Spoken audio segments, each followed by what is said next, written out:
Hey guys, it's Jordan. Welcome back to my channel. In today's video, we're going to be talking about if I was the producer of Dance Moms, what I would have done differently. Because, let's face it, they had a gold mine here, and they kind of fumbled the bag a little bit, in my opinion.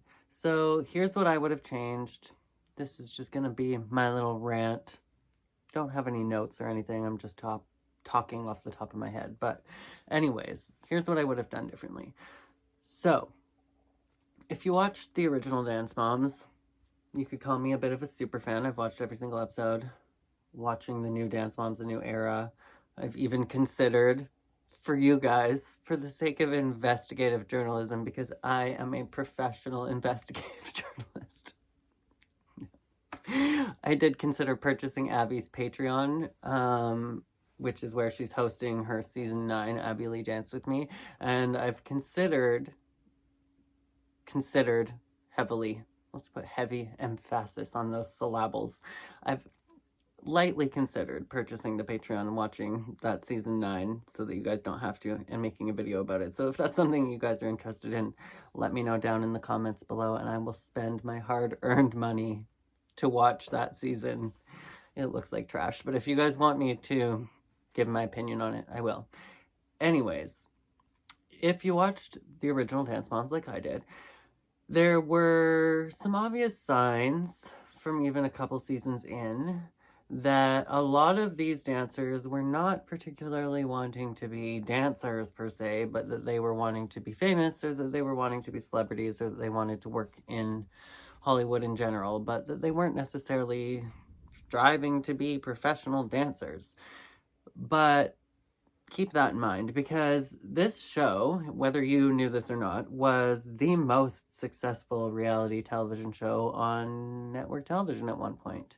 So this was doing better, higher ratings than The Kardashians, which is the next show in line that I can think of that would have been like the top rated show. And there were several remarks even made on the show about how, well, Jesselyn said specifically about JoJo that JoJo would love to be the next Kardashian. And Jill made comments very similar, like, it's very obvious that Jill would have loved her family to be the next Kardashians, but those kids were fame hungry. They wanted to be famous. They wanted to work in Hollywood. It was like basically Kalani and Bryn that wanted to be dancers, and they weren't even on the OG team. So you could honestly like take them out of the equation even if you wanted to. Here's what I would have done even if they weren't in the equation. So by like, let's say like season 3, we knew that this show was doing swimmingly, that they had amazing ratings, that they had incredible viewership, and that these kids were becoming mini celebrities and social media celebrities, but that the power of that celebrity was pretty much on par with like any other A-list celebrities their age. And by a couple more seasons in, Maddie was the most famous 12-year-old on the planet. So whether she was from a reality TV show or the Disney Channel or whatnot, didn't really matter. Her brand power and her brand awareness was stronger than like any of the other kids on the Disney Channel at that point in time. So I think like a direct comparison that you could make would be like Maddie Ziegler and Sabrina Carpenter. Maddie Ziegler was definitely more famous than her at one point. A big point in time. Like, lots of people knew who Sabrina Carpenter was, and if you watch Disney Channel, you knew who she was, but Maddie Ziegler was like the talk of the town. So I feel like they really fumbled the bag in the way that once they realized that the show's ratings were insane and that the viewers were watching the show mostly for the talented kids, and that there was this huge like child audience that was watching for the kids, and that it wasn't just stay-at-home moms watching for the moms. Like, that was a huge demographic as well for the show, but that was the intended audience. That's why it was called Dance Moms. And so, or that was allegedly the intended audience, as we've seen on my channel, where I have investigated and done like deep dives into every different person's opinion on why the show started and how it started. None of these stories line up. Everybody's got a completely different story. Even just recently on my channel, we had the creator of Dance Moms telling yet another story saying that it was centered and created around Maddie. Anyways, something different every week. New flavor from every different person that talks about Dance Moms, it seems, on how the show was created and how it was casted and all of that. But once I saw that the show was famous, the kids were getting famous, and that people wanted to know more about the kids, I think that they should have leaned way more into developing the kids as all-around celebrities and leaning out of the dance competition and the dance studio, because what made Dance Moms different than other reality shows, I feel like, that were extremely successful, like let's talk about the Kardashians, is the Kardashians take you along into their house. You see their family dynamic and all of those things. That was like intentionally kept away on Dance Moms for the most part. There was like a couple seconds here and there in the series where they would be inside somebody's house. Emphasis on seconds. There was very, very rarely any time when you were in one of the Dance Moms members' homes. Like, I can list them on one hand, probably. There's the first episode where they do like the interviews, and you see in Chloe and Christy have a conversation in their house. Like, basically all of the moms and the kids show around their house. That's basically like the number one time. That's the most screen time that they have in their homes.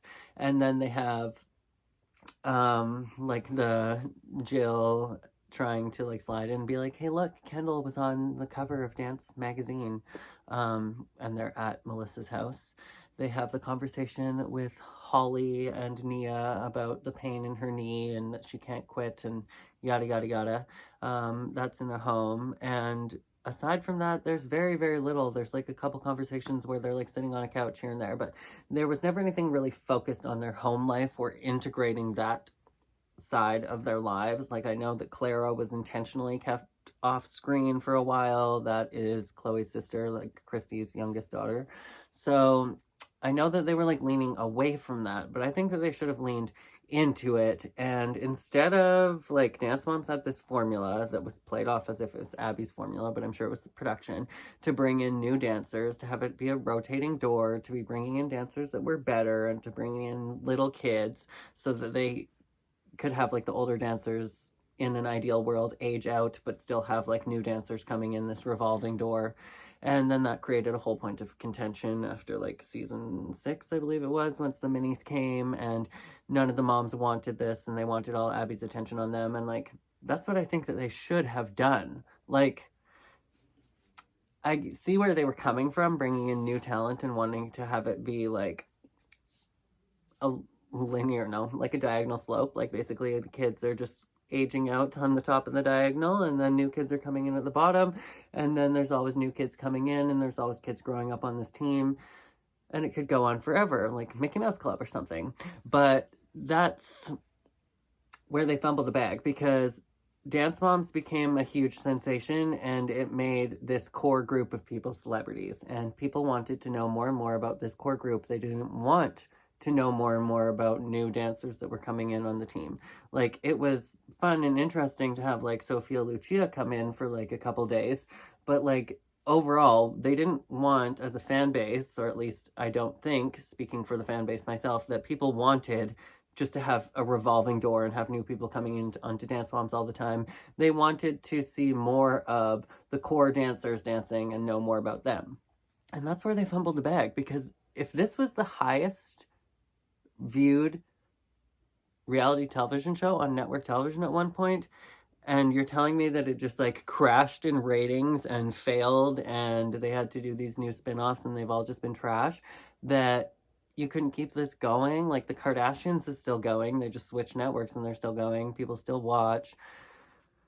The Kardashians are way more successful, way more famous than like the Dance Moms people. And like, sure, people can pretend that like Maddie Ziegler's a celebrity, but I'm like, the fact that Maddie's just working independently in films, like, congratulations to her, but like, nothing is like a breakthrough film where people in the acting industry, the film industry, I can't speak today, are like looking at her as like going to be some Golden Globe winner. Like, it's just, that's not the path that she's on.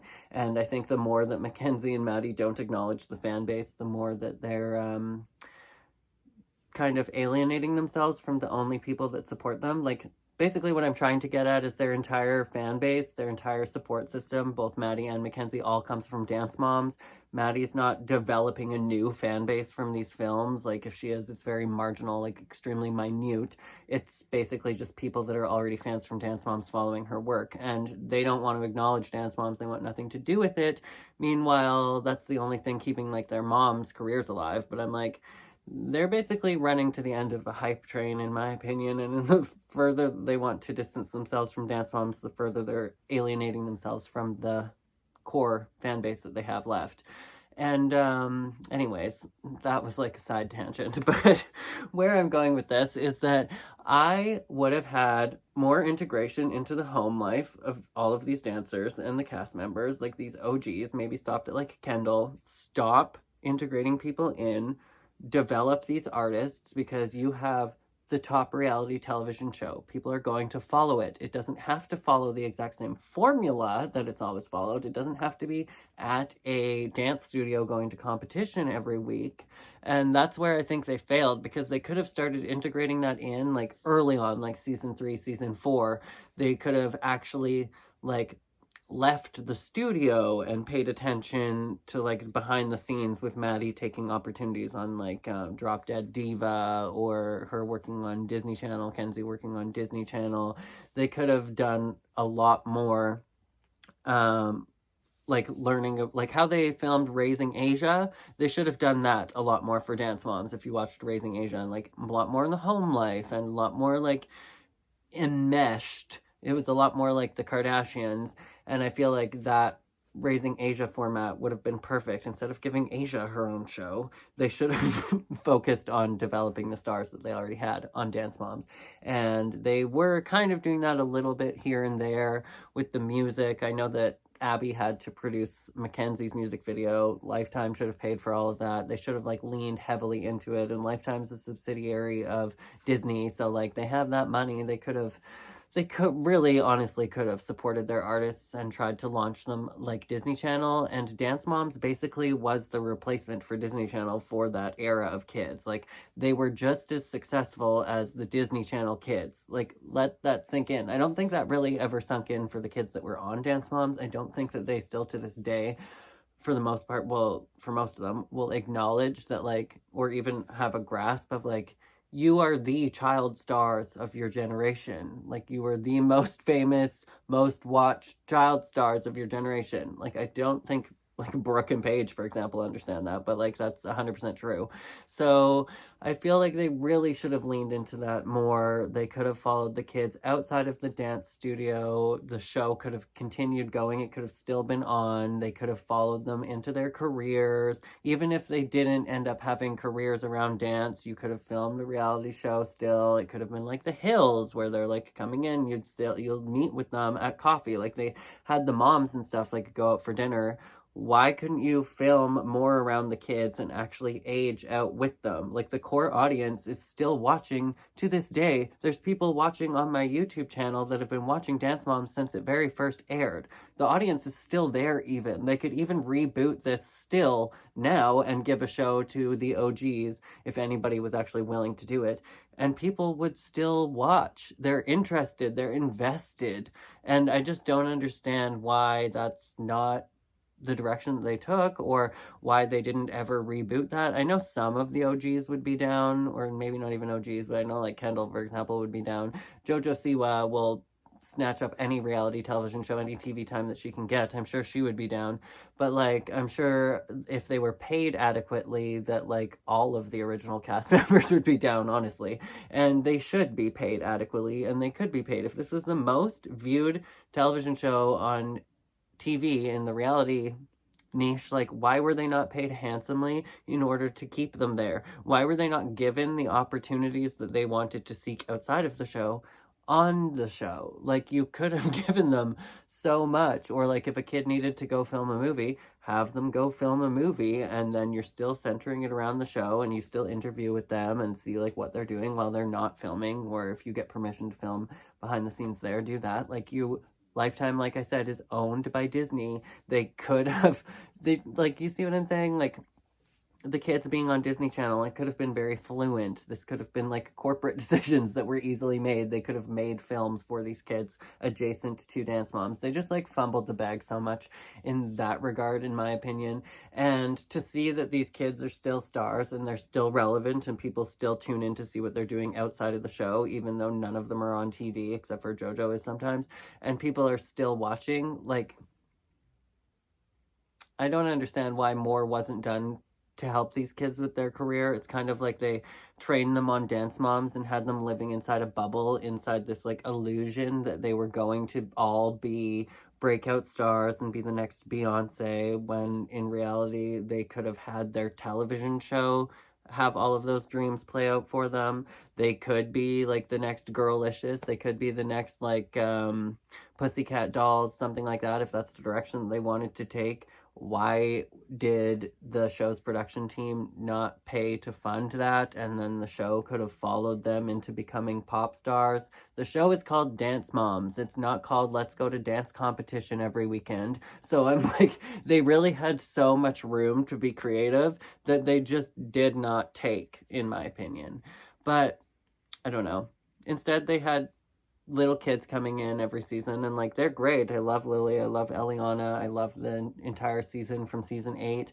Wish them all the best, but like, did that work out for the show? No, it dug the show a grave. And Abby, having Abby on the show and Abby being the center of everything, dug the show a grave. Like, instead of having so many spin-offs around Abby, like Abby's Ultimate Dance Competition, Abby's Studio Rescue, why did you not create spin-offs around the actual stars of the show that the people were tuning in for? Like, the kids and the viewers wanted to see more like Maddie and Kendall. They wanted to see the kid, like Chloe and Maddie. Like, why did you not have like a kid spin-off that was actually like kid friendly, instead of like these random interview sessions that they would have on Lifetime? Like, you could have created actual kids television shows for those kids and actually gave them child star opportunities, like gave them a scripted television show.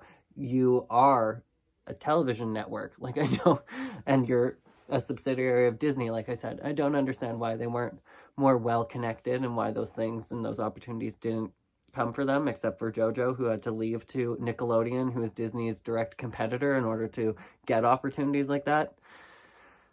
Stupid. They fumbled the bag, like I was saying. But that's what I think that they could have done. And as the kids aged, like I said, they could have done spin-offs with the kids doing that, like Maddie and Kendall take LA, instead of Maddie leaves the show in season 6 to seek other opportunities. Like, that's how you lose your star, because you were just trying to get her to go back to dance competition, even when she's already become the biggest star in her age category, and she's seeking work outside of the show and working with other musicians and doing other TV shows, because you guys aren't giving her those opportunities. And then you're still wanting her to go to dance competition and win the dance competitions as well. Like, nobody's going to want to do that. You've already moved on. You've already got the new opportunities, and those opportunities could have came from Lifetime, and they could have came from the Lifetime network and from Disney, and they could have worked together to actually create those opportunities for the kids. But anyways, that's what I think should have happened with the show. I think that it should still be going. There should still be spin-offs that would have helped launch the careers of like Kendall and Maddie and Nia and Chloe into the direction that they wanted to go to. That's what I think should have happened. It didn't. They fumbled the bag. Instead, we got a reunion. Instead, we have Maddie and Kenzie not even wanting anything to do with this TV show. Instead, we had them focus everything around Abby for so many years and give her all of these opportunities that she didn't deserve. And then that kind of killed the reputation for the show, killed the reputation for Abby, and left these kids without any opportunities except for stuff that they had to forge for themselves after being kept maintained in a bubble and not being allowed to take many opportunities outside of the show for years and years and years and years and years, while they were at the top of their game and while everybody was watching and wanted to see them doing other stuff. So that's my opinion. But anyways, that is it for me. Thank you to all of my patrons for supporting my channel. If you like honest videos like this, definitely let me know down in the comments below. Subscribe to my channel if you are still here and you haven't done that already. Love you guys so much, and as always, make sure to be weird, be wild, and stay sparkly. I'll catch you guys in the next one. Bye!